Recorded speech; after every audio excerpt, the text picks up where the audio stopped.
Осындай есеп келсе, оқушылардың ескермейтін бір формуласы бар. Ескерілмей қалады, тасада қалады да. Ол мұна есепте айтылып тұр. Былай дейтін. 3 бұрыш беріледі.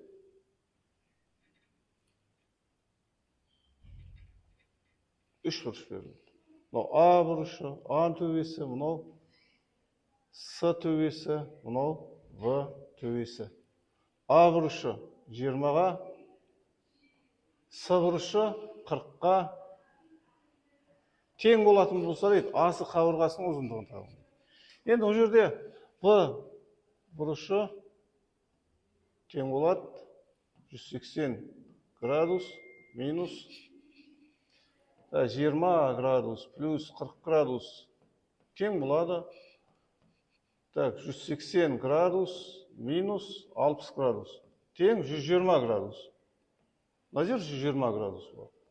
Оқушылар мынаны, кейбір оқушылар мына формуланы біледі. А-ның синус А-ға қатынасы тең В-ның синус В-ға қатынасы тең С-ның синус С-ға қатынасы. Екенін біледі де, мынаны ескермей кетеді. Мына жерде осыған сырттай сызылған радиустың екі еселенгеніне тең екенін ескермей кетеді. Міне мынаны пайдалана қоямыз.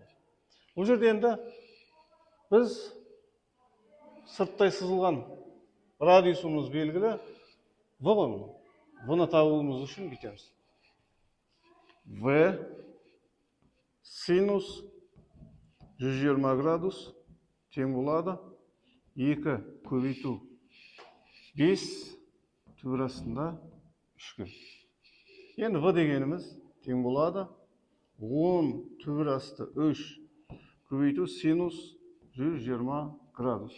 Енді осы жерде ескеретін зат келтіру формуласымен мынау, мына аралықта 120 градус дейтініміз. Онда синус пи бөлу 2 плюс 30 градус қой.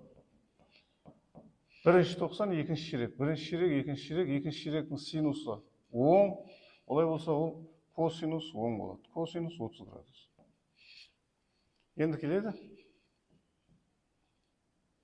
10 түбір асты 3 көбейту косинус 30 градус. Тең 10 түбір асты 3 көбейту косинус 30 градуста түбір асты 3 бөлу 2. Мынау 30 болады. Бөлеміз 2-ге, тең болады 15-ге. Мұнда асы қабырғасының ұзындығы тең 15 екен. Жауабы 15 сантиметр.